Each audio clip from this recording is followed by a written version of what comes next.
Welcome to Better Than We Found It, the podcast dedicated to people who have a purpose-driven mission to leave a positive legacy through their leadership. Here, we bring you a diverse range of executive leaders and aspiring future leaders engaging in thoughtful conversation around harnessing sustainability to guide a responsible leadership, creating positive change, and ultimately driving value creation.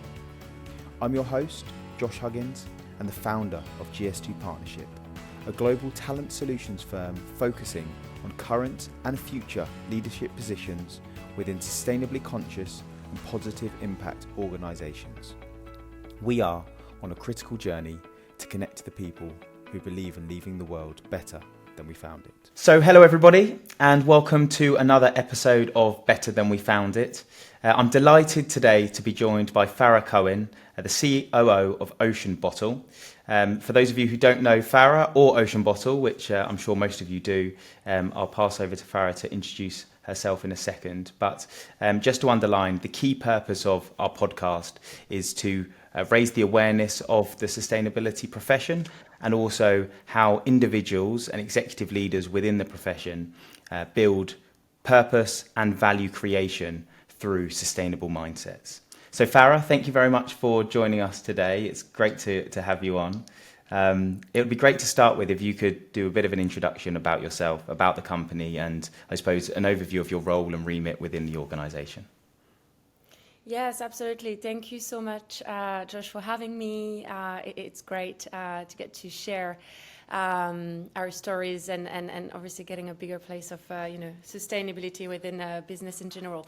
So yeah, as you said, I currently work as CEO at Ocean Bottle, which is a social impact startup funding the collection of ocean-bound plastic for the sale of each bottle, which I've had here. Not a marketing placement. I always have it with me. And I've been with the team now for over 2 years. We are based in London. We are a team of 45 and already found the collection of 10 million kilos of ocean-bound plastic. Excellent. Well, thank you. And we're definitely going to get into it in more details of how that works. In fact, I've known about Ocean Bottle for a very long time. So it was great when we first started speaking that I actually spoke to somebody within the organisation and found out more, because I think it's actually you do a lot more than perhaps I understood anyway at the beginning. So we're definitely going to get into that. But I suppose to start with, the thing that I'm really interested to understand when looking back at your career is where your passion and I suppose engagement came in working with mission-driven objectives and organisations that follow that purpose. Where do you think that came from? Yeah, that's a very good question. And I'm not going to lie and come up with some made-up story saying that I had a sustainability passion from the very beginning. Also, I believe it built up with different passions that I have mainly within sport, surf. So quickly about me, I grew up in the south of France, in the countryside, where you get to see deers in winters in your garden when you have snow everywhere. So very much in contact with nature. But when you're a kid, you don't really realize how lucky or how not, because I didn't grow up in a big city. Whereabouts exactly is it? So near Montauban, near Toulouse. So people who knows about rugby or Airbus will know those places. So 50 kilometers away from Toulouse. Let's put it that way. I'm sure some people will know for sure. And always loved the ocean. Although I didn't grow up surrounded by the ocean, but luckily, going on holiday on the French Ocean side near Biarritz or Bordeaux.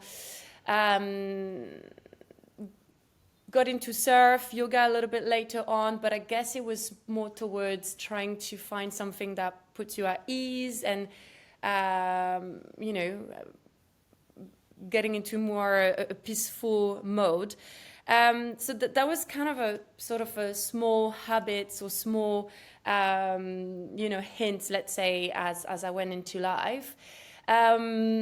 Also became vegetarian probably 10 years ago, not necessarily because of sustainability at first, probably more down to healthy reason, and then all of this build up. And then in terms of professional career, this came into place again very slowly, and understanding that there are definitely a big place for sustainability within business, and you didn't have to work for NGO or charity to work towards sustainability.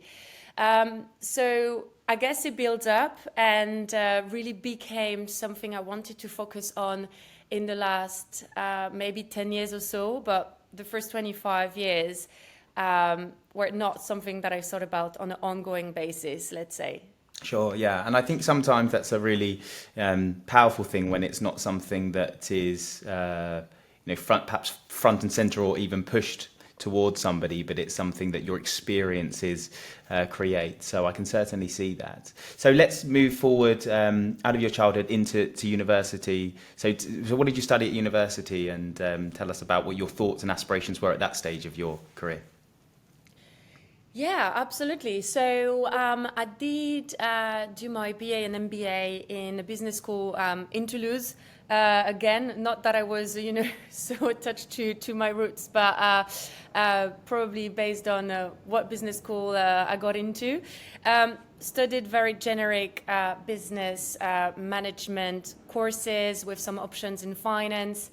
And I think at that time, again, we're going to be honest, maybe it's my French side, but I had no aspiration to change the world, I think like any capitalist society or business school wish they have for you is really to, climb the ladders and get a good job with good money, and probably in a big city, Paris, London, New York, who knows. So, studied the very general business management courses, and then had a chance at the BA level, so which is year 3 in France, to study abroad, and we had an opportunity to do that year in London, which was obviously very exciting for me, coming from the south of France, not growing up in a big city. Was that your first time in London? Yes. I think I went. No, I'm lying. I came to London when I was very little, 2 or 3 years, on holiday. Not Sure. something I can remember, No. just by pictures.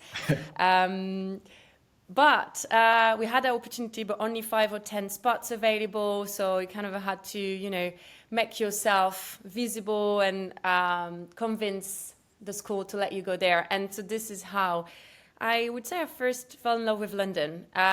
Didn't really know what to expect. The weather is still the hottest side of the city for me.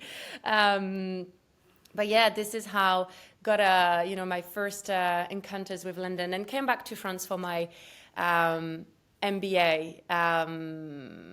And then when it was time to look for a job, I didn't want to look for a job in France. As a matter of fact, I never really worked in France. I just did a 6 months internship in finance at L'Oréal in Paris, but then rapidly came back to London. Great. So you're back in London, and you've had this internship in L'Oréal, which I'm sure was interesting in some aspects, but finance focused. And I know obviously that's not exactly where you sit now. So what were you thinking about at that stage, coming back to London, what you wanted to do, and what was appealing to you? Yeah, so I think, I don't want to say back in the days because I'm not that old, but still back in the days, sustainability was not something you would, talk on an ongoing basis within businesses or even at school. Sure. Now I have, 2 twin brothers, very young, and they're in business schools, and and it's great to see they have, the possibility to study sustainability and, what this means. And so this is becoming very embedded within today's society, which is great. But back in the days, it was not. So came to London, I was working in travel retail. I was heading up Be Relax UK branch in London. the office was based in Heathrow, so obviously very far from any sustainability, let's say, awareness. Again, my objective here was to, getting to London and trying to climb the ladder. So, getting promoted and from head of UK, and then luckily I've been quickly promoted as a CEO for MEA, so looking after the whole MEA P&L in travel retail, so making money where travels take off, where planes take off, and lands. So this is where I was at. And then after 4 or 5 years, decided to move on and joined Soho House, so my first, let's say, British, business I was working for. And I joined as head of cowsheds, looking after the brand within the UK territory. Main objective, looking after the P&L and make money, really. Let's be honest about that. But then what happened is we were working towards rebranding to reposition the brand, making it more young, more in line with what the houses, the members club has, and something that really surprised me, and I think it was really the trigger for me, is to understand how much sustainability was important for the audience we were targeting, which was a younger audience, living in big cities, and probably millennials, Gen Z. And I was positively surprised. I was like, oh my God, this is amazing. We're going to get to embed sustainability to make money. Yes. And this is where I realized that you could really link them too, because I really probably grew up with that thought that you had to choose between sustainability and profitability. And I think at that moment, I really realized that it was not true, and it's something that we had to democratize. So started to work, cross-functionally with different team members to work on the branding and the packaging, more specifically, increasing the recycled content, decreasing the plastic elements of it. And this is how somehow my sustainability passion occurred, where, off we go. Okay, there is definitely a way to not only make money and, have a strong and great careers whilst caring for the planet, but not just outside your, 8 to 6 or when you're on holiday. Really getting to focus and work on sustainability problematics and challenges on a daily basis at work, whilst, getting money, getting paid for that. How wonderful. And so after Soho House, I worked a little bit for a sustainability consulting agency called Positive Luxury, whose prime goal is to really support luxury brands into their sustainability journey. Again, it was, fantastic to be able to use sustainability and work on these challenges and making it more visible, and finally understanding that is as important as, a marketing or finance function. So thanks for explaining that. The thing that was immediately coming to my mind was, which luxury brands were you working with, and how much of a journey was it to work with them and take them on this sustainability, I suppose, value creation that I'm starting to hear as the theme for what you're doing? Tell us a bit more about that. Yeah, that's a great question. And we had a wide range of brands. We had, big luxury brands such as Bohm, which is a luxury brand that belongs to the Richemont Group, Kiehl's, Steven Webster, and then we had smaller British and European brands. So we even worked on a one-off project with Louis Vuitton. So it was really great to see such appetite from such big brands. And also what surprised me is, Positive Luxury, it's a small yet, strong consulting agency, but you could quickly realize how the lack of resources that even big companies like Richemont or Louis Vuitton have to face, and therefore reaching out to external agencies, which is great. But this was, very surprising and a great sign of how the journey that needs to be managed, and how much we have to do here. Yeah, because this was back in 2017, 2018. Yes, correct. Yeah. So Absolutely. before this more recent boom of sustainability, talk and engagement and mentality, this is probably back when it was being scrutinized a lot more by CFOs, and why do we need to do this? Yeah, I suppose a bit ahead of the curve. But what was some of the resistance you were finding perhaps when you were engaging with these organisations? Because I'm sure back then it was a harder fight. It's still a challenge now, but it was probably harder back then. Yeah, absolutely. And I guess, the two biggest challenges that, still quite present is obviously the first one is margin and the financial side. Yes, it does.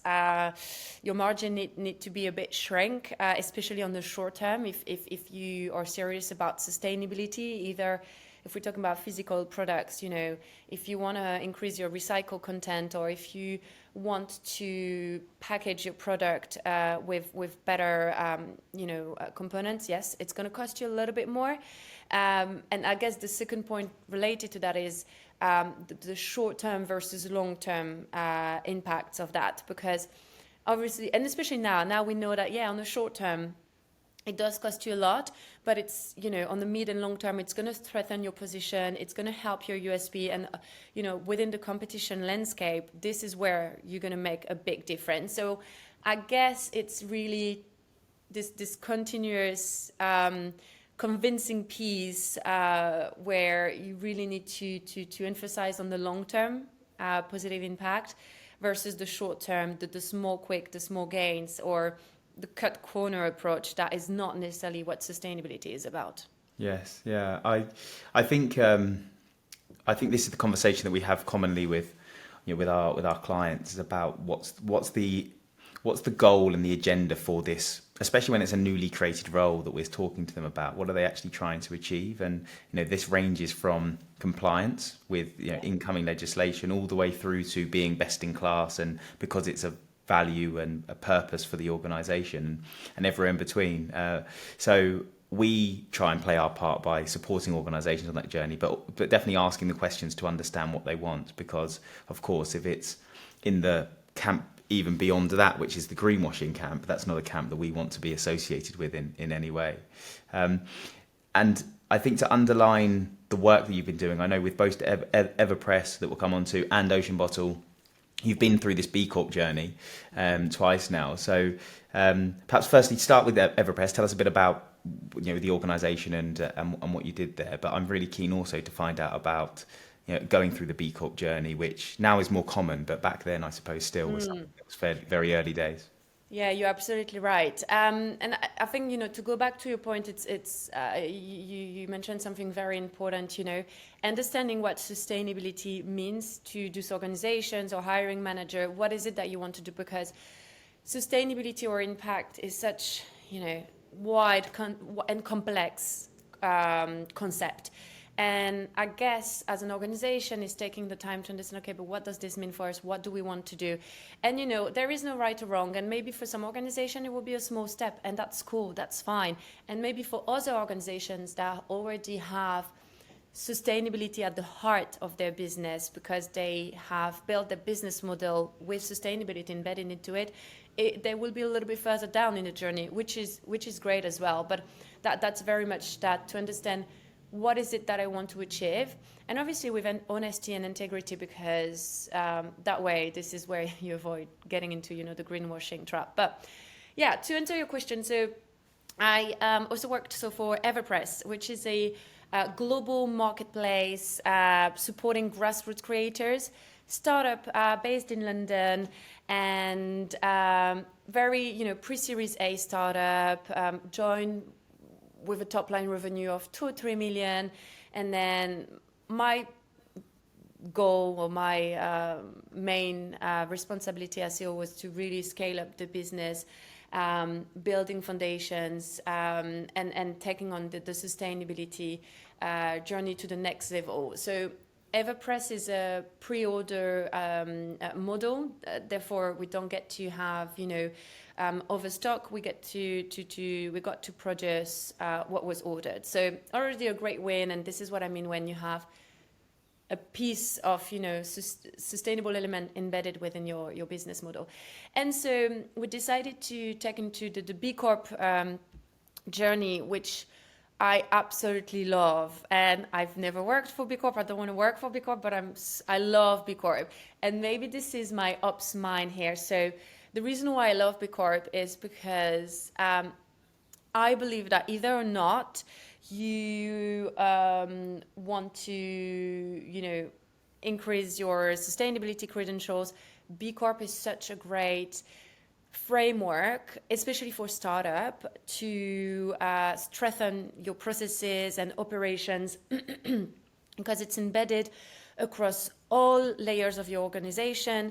And even if you take HR, for example, because obviously we know that B Corp is not only about the environmental aspect of sustainability, but also social, which includes, social good and the social aspect of your supply chain, but also internally, right? Your team. And when you're a startup, and you're trying to build something, there is a lot that you need to do, that you can do, that you want to do.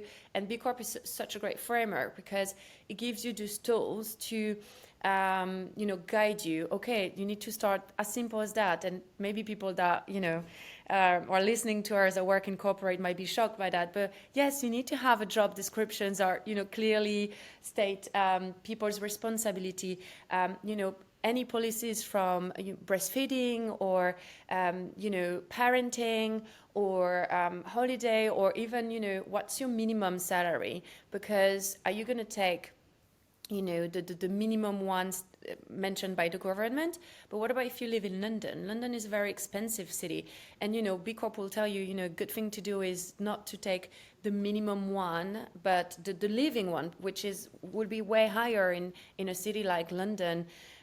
Versus, Brighton or Manchester. And again, I'm taking still a big city, but I love B Corp for that. It gives you a great guidance to build up, foundations across your supply chain for both an environmental and social aspect.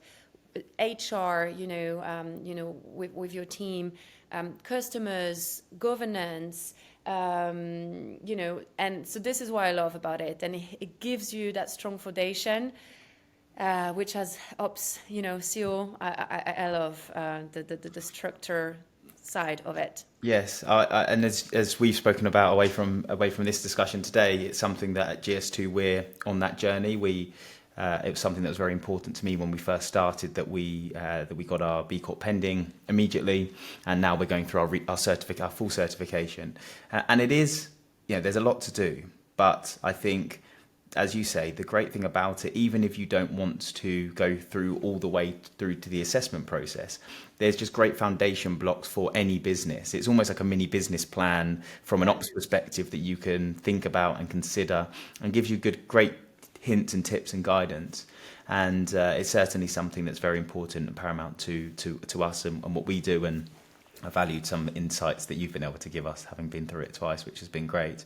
I am hearing probably slightly more now, perhaps some negative pushback about B Corp, or people starting to consider that maybe it's a box tick or it's not as stringent as perhaps it could be. What do you think about these more negative connotations that we're starting to hear about it, and how do you see it evolving and adapting to stay at the level of relevance and I suppose prestige that it's had previously? Yeah, that is very, very good point. And I think with any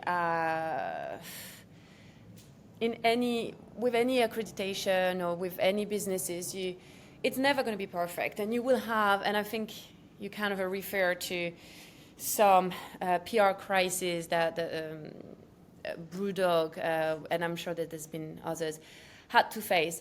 Listen, I I don't, I guess at the end of the day, it goes back to the brands and the organization honesty and integrity.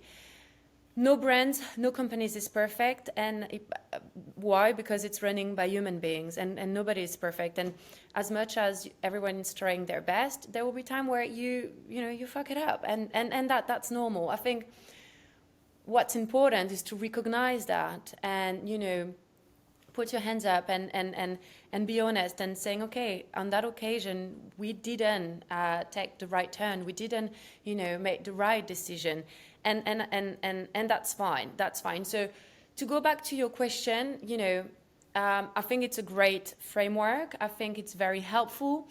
Now, is it one certification that will put your business bulletproof? No, because I think it's a journey. It's an ongoing work.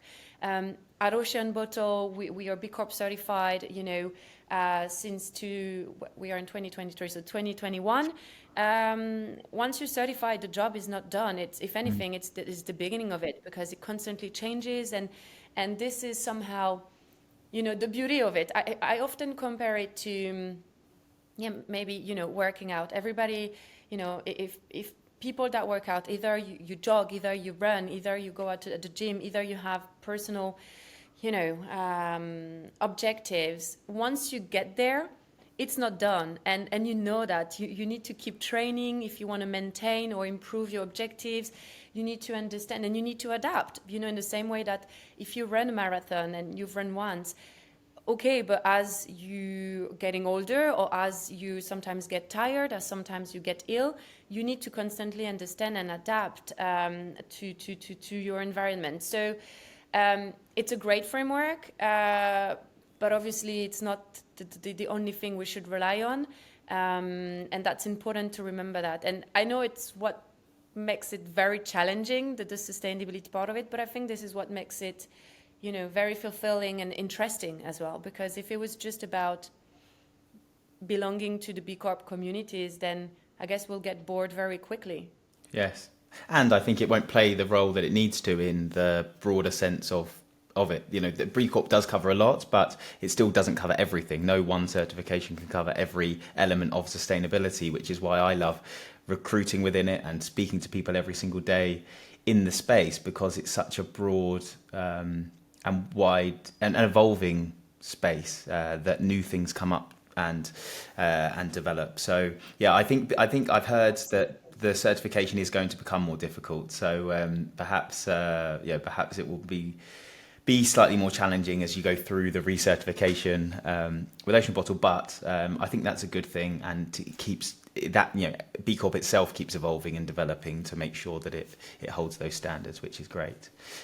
So moving on to Ocean Bottle, because I'm really keen to talk a bit more about it and make sure that everybody understands what you do and the purpose that you have. I think to start with, I just wanted to say that I absolutely love the mission of the organisation, and I did write it down because I wanted to make sure I get it right. But not only providing a practical solution to an evident problem, but going beyond that through the partnerships that you've formed. I think that that's a really important element of sustainability, that although one organisation can play their own role, it's actually about, I suppose, bringing everybody that you touch on that journey and bringing everybody up to the level that's needed. So can you tell us, to start with, in practical sense, what Ocean Bottle does, but then secondly, it would be great to hear about how you choose the partners that you work with to deliver some of these, some of the work, operational work that you actually do out in the oceans? Yes, absolutely. Well, thank you so much for saying such positive things. It's very rewarding, when you get to work on a day-to-day facing business challenges. You sometimes forget, so it's always nice to have those chats with other people. So yeah, the business model is actually quite simple. So we started off creating water bottle like this that obviously I'm very biased, but not only with a great design. It's double insulated, it keeps hot and cold drinks. But in addition to that, we basically, for the sale of each bottle, we found the equivalent of 1,000 kilos of plastic in the ocean. In other words, we dedicate 15% of our top line revenue to fight plastic pollution, basically. So how do we do that? We work with different plastic partners across the globe, mainly where the plastic pollution is, the worst. So we work a lot with plastic partners in India, Philippines, Ghana. We did a lot of work in Brazil. We used to do some work as well in Haiti before we had to shut it down due to unfortunately political instability. And then this is the top line business model. We have an impact team dedicated to work and foster relationship with our plastic partners. And so how do we work with them? So we obviously have ongoing, relationship where we get to work together on what's best. And I think this is something where we're very strong at is, also we are the customers, it is not a one way. It's really much a two ways way of working. How do we get to, for $1 or £1 in, where are we going to make the biggest impact? And it's something that we need to rely on them to help us. And it's very much that work that we do on a, daily, weekly, monthly basis, understanding, okay, now we have, this dedicated project we want to do. Is it going to be, is it going to bring the biggest impact to, for example, build this waste management center in Pondicherry in India, or work with a third party seagrass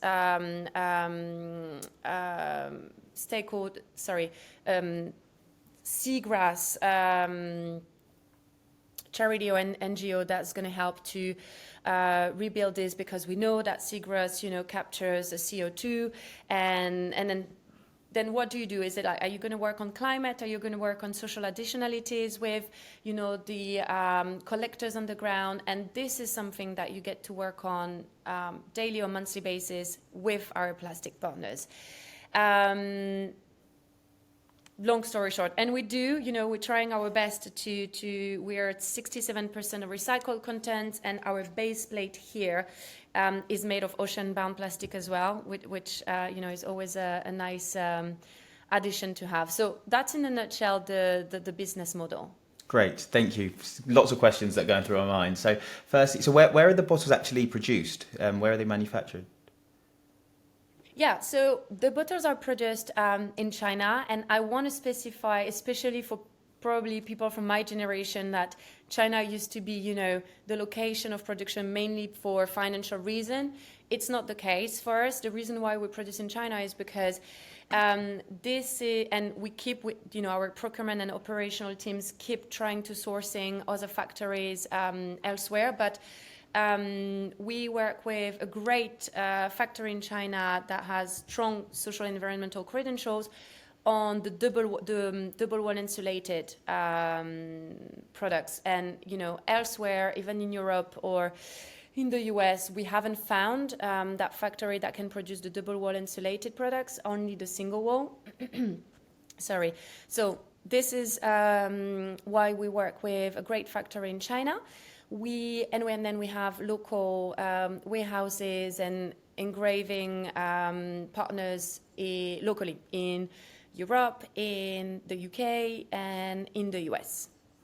And how do you work with your partners in the supply chain to deliver the impact? So what's the framework of how these conversations are had, and how you measure them, and how you measure together collectively what you're doing? Because I think you produce your impact report, but interested to find out how does this actually all come together?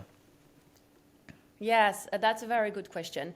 And I guess there are different answers to that. So, for example, with our factory in China, we work very much hand in hand we have, and actually we had our last monthly catch-up yesterday, where we get to, it has to be a win-win relationship. It cannot be, if it's not a win-win relationship, it will never work on the long term. So we have a monthly meeting where we get to talk about, obviously, the three aspects of profitability, people, and planet. So in other words, we have in this meeting our impact, procurement, and NPD teams, where we get to discuss our needs, our objectives, and they get to do the same. How do we work together to make that work? So, for example, we would work together and see how we can help them to increase their renewable energy through solar panel.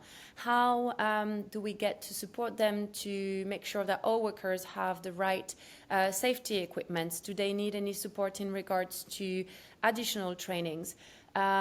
We work together to, as simple as, strong forecast. We really need to be honest with that and, informing them about how the next 3 or 6 months going to look like, because they also need to hire the right numbers in order to make sure that people don't work overtime to a certain level that becomes not healthy for workers.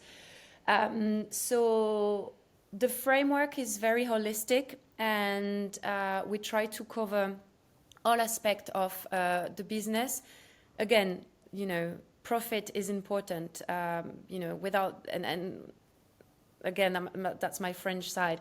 Think that profit is not important would be delusional. If you're, a for-profit business, you need to make money. If you don't make money, your business is not going to stand. And if your business is not going to stand, then there's no sustainability challenges to tackle, and you're going to have to, work on something else.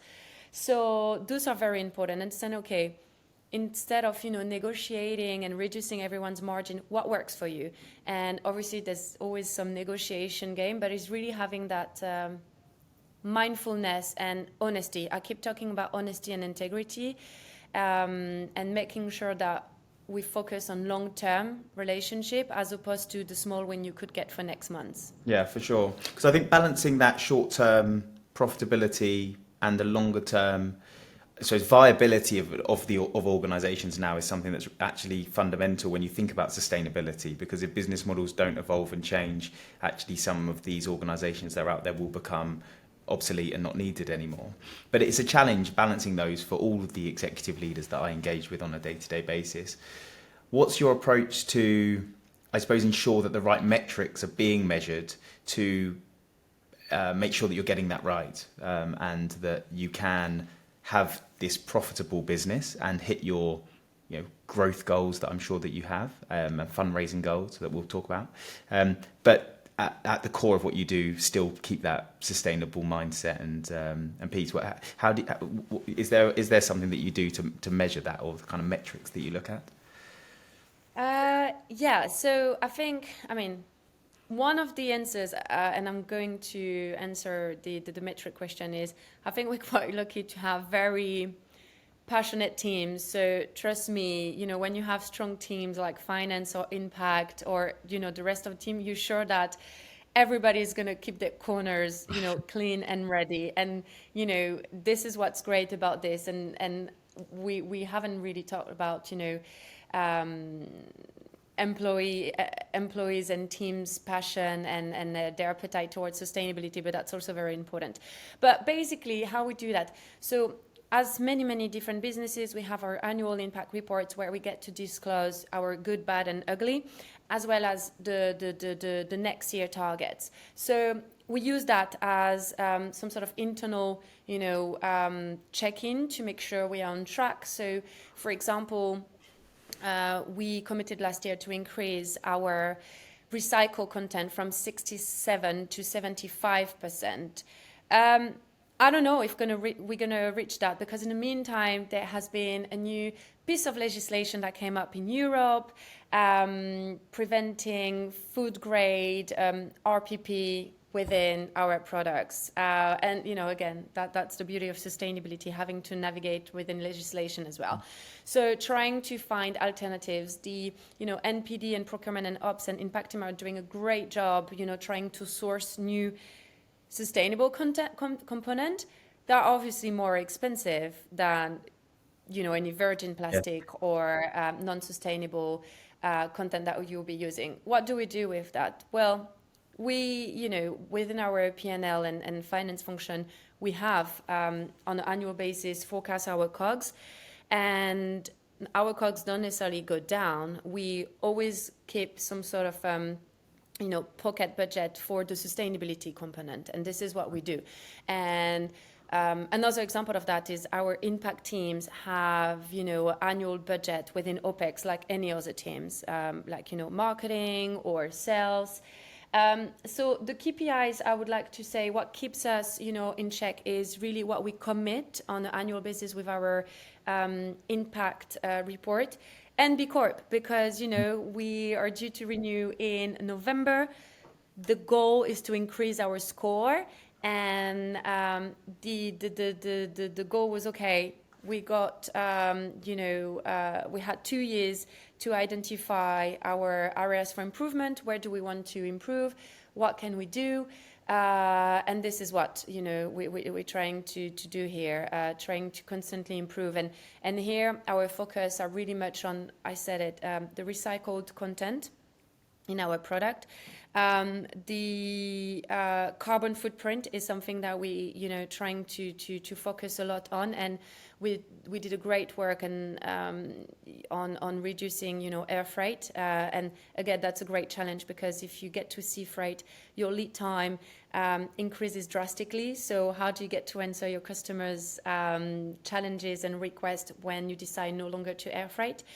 And then a lot on, diversity and inclusion, how to make sure that, and I guess now we can all agree, it's no longer about diversity representation, but more about the inclusion and belonging, and working a little bit more on, okay, let's deep dive a bit here on, for example, pay equal audit. Because we know that this is structural, and even if you have a great diversity representation, is everyone, paid the same? Do we get to have minorities or, manager or leadership roles? So I think that's also very, very important and part of a strong focus for this year. Sure. So, and that's what was going to be my next question, is what are the plans for Ocean Bottle over the next 12 months? And included within that, perhaps, where are you in your fundraising journey? Which series are you at right now? And what's the ultimate goals? Yeah, so we did raise Series A last year. So it's been, almost a year ago. Gosh, can't believe how fast this is going. So we'll probably try... We'll probably work on Series B, next year. The next objectives for the upcoming year is the US. We have strong appetite from the US market, which is, great, especially on the sustainability side. I don't think I should say it, but hey, I'll say it. We're working on the, crowdfund for the US, so, watch the space. This is going to come up in a couple of weeks. We are also going to launch new products. The idea is to really, expand our product range to, answer, more needs, and, again, for each product's sold, founding more plastic collection. And the third one is Ocean Co, which is basically our SaaS product that we launched last year.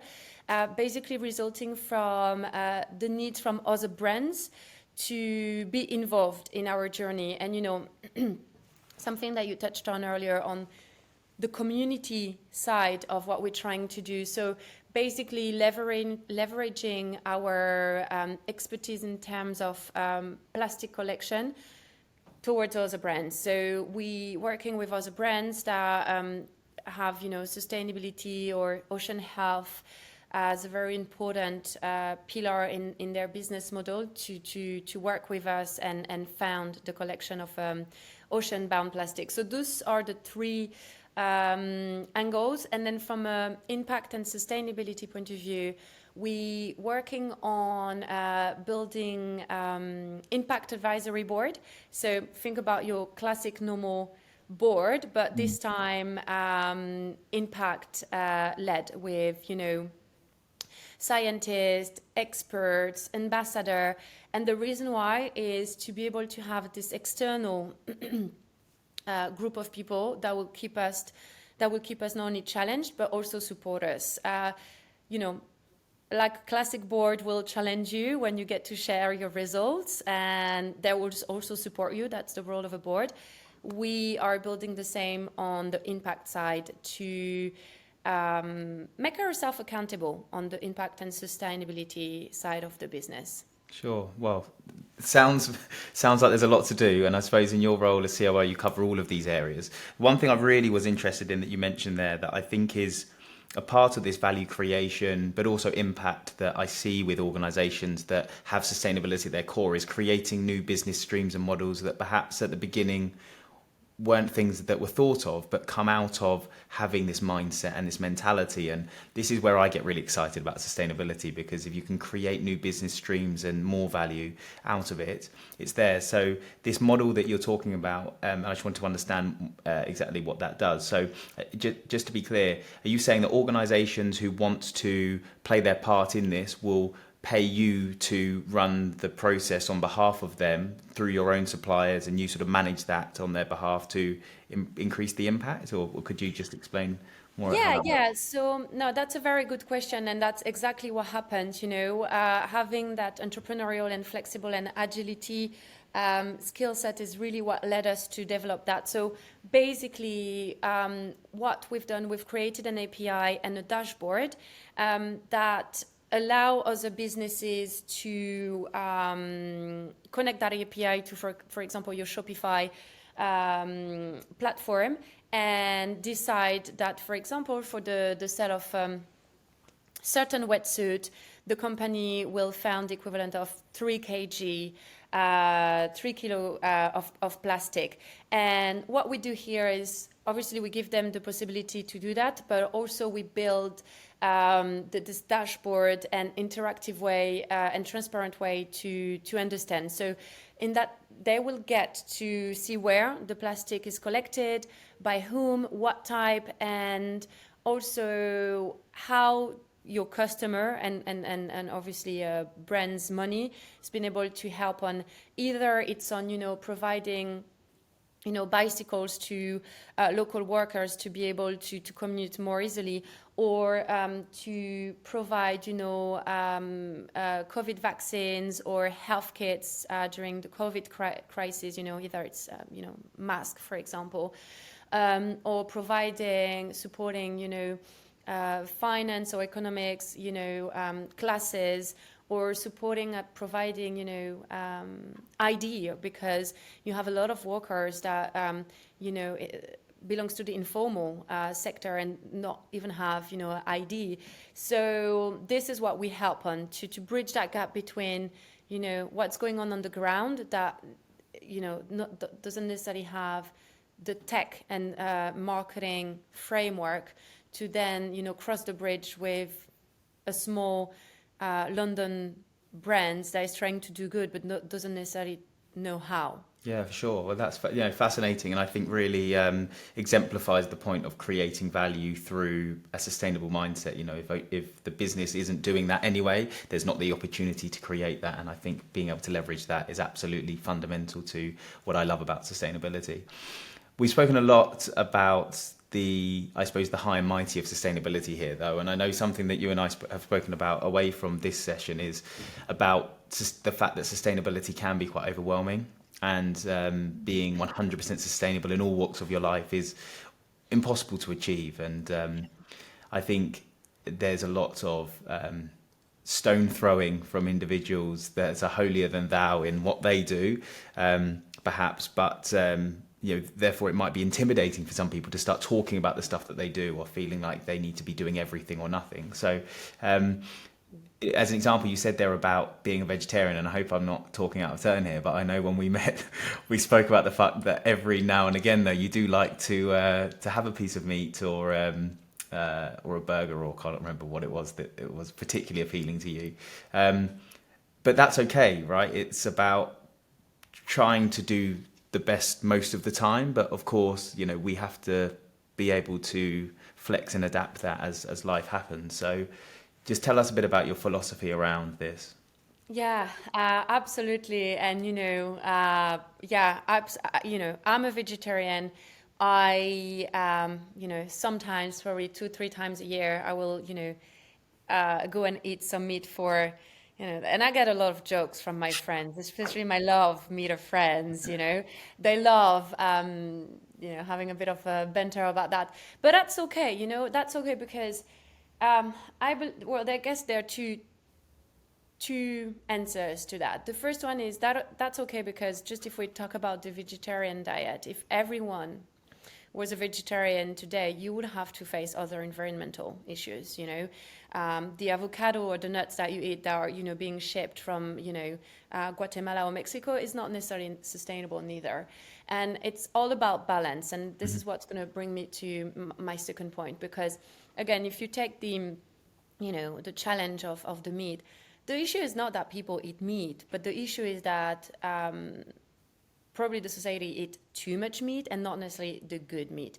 But if you get to, if you go to very non-developed countries in the countryside and you ask people not to eat chicken, they're going to look at you and and this is not the problem. This is not that chicken that is causing a problem to the environment, right? We're talking about the hyper consumer, Western countries, the capitalist way of doing things, and that's the issue. So I guess it goes back to balance. And if we're no longer talking about diet but sustainability, it's about that. And there is so much one can do, and yes, it can be overwhelming, and that's why it has to be a collective approach. And I always say it's like working out. It can be very overwhelming for someone that never worked out, and you have to do what's good and what you can do, because everyone has their own life, and if you never worked out in your life and you're very busy with work, with kids, with any other elders that you need to take care of, how can you tell someone that they need to work out 5 or 6 times a week? That's absolutely delusional. And maybe what would be good for them is just to go on a 20 minutes walk twice a week. Great, that's good. And it's all about what we all can do at our level, and same for businesses. No businesses is perfect, and it's not 0 or 100. It's all about what can we do slightly better.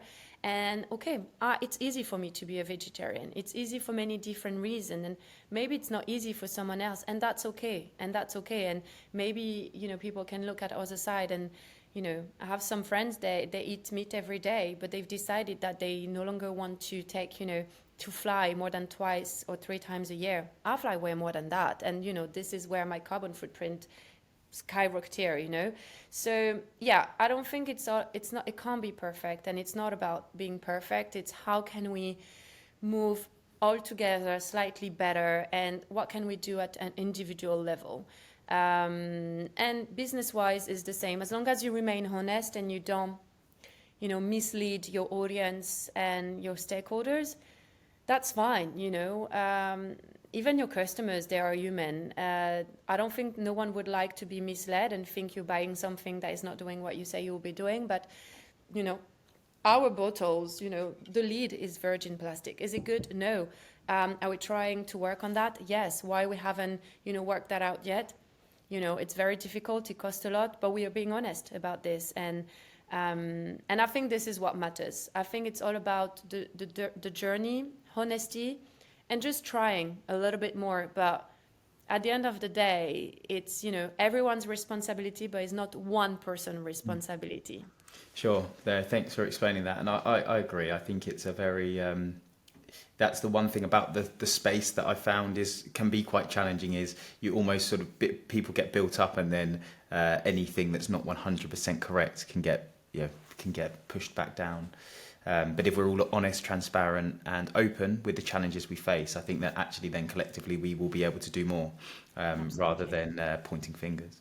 So we're coming to the end of the session, and for those of you who are regular listeners, you'll know that there's one key question that is fundamental to the podcast, and that's about thinking about how you personally would like your legacy to be, to show that you've left the world better than you found it. So how would you like that to be when you're sat back, perhaps back in Toulouse one day, or maybe not, reflecting on your career, about what you've personally achieved? What would you like your legacy to be, to show that you've left the world better than you found it? Yeah, that's a good question, and I really tried to thought about it, and I don't think I have this ambition to say, oh, my person will get to change this or that. And I guess it's more about the day-to-day influence I can have, either amongst my friends or family, or at work, when you get to influence and talk with other people, and they themselves get to develop that passion for sustainability. One example is when I started to work at Ocean Bottle, I tried to obviously convince my friends to use that ocean bottle instead of using this, single-use plastic bottle. And it took me some time because no, they don't like the taste of tap water and da da da. Now, 2.5 years after, my closest friends, the circle, everybody used their ocean bottle, and they really no longer buy a plastic, bottle. And this is, to me, and it might be a small win, but it's just, great, because you cannot force anyone, and it's just about trying. It's just that small step, And I guess kind of a more career-wise is really, Ocean Bottle, we are a team of 45 people in London. It's such, a drop in the ocean. And just in less than 4 years, 4 years, we've found the equivalent of 10 million kilos of ocean-bound plastic. And this is just so awesome. And the idea that we get to influence and keep working as a community towards this goal is very rewarding. So I guess, when it will be time for me to retire, I'd just like to think that all the work that I did, and that goes with, sweat and tears and blood, because, everybody faces challenges at work, is, reflecting and be like, yeah, and this was for something. This really helped to, either on the environmental side or social side, or even just sharing a passion and being able to convince others that you can do it. And I like to think I have a strong personality. I'm, loud. I'm very much opinionated, and I guess is using that towards a good thing, about, trying our best. And okay, today we're not going to eat meat. Who's with me,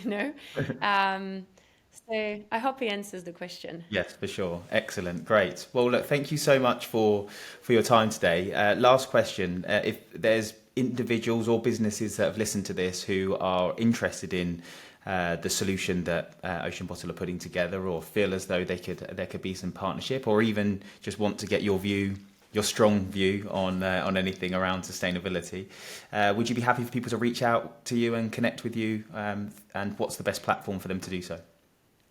Absolutely. Either it's on the business side, or even, professional. I know that, again, sustainability, or just, when you start your professional career, it can be very overwhelming. So if there is anyone that wants to reach out and ask me questions, that's absolutely fine. LinkedIn will be the easiest way to do it, and can share my email address as well. That is, I guess we mention it a lot in today's podcast, but it's about community, and not one person can do it. So absolutely happy to bounce back ideas and share expertise.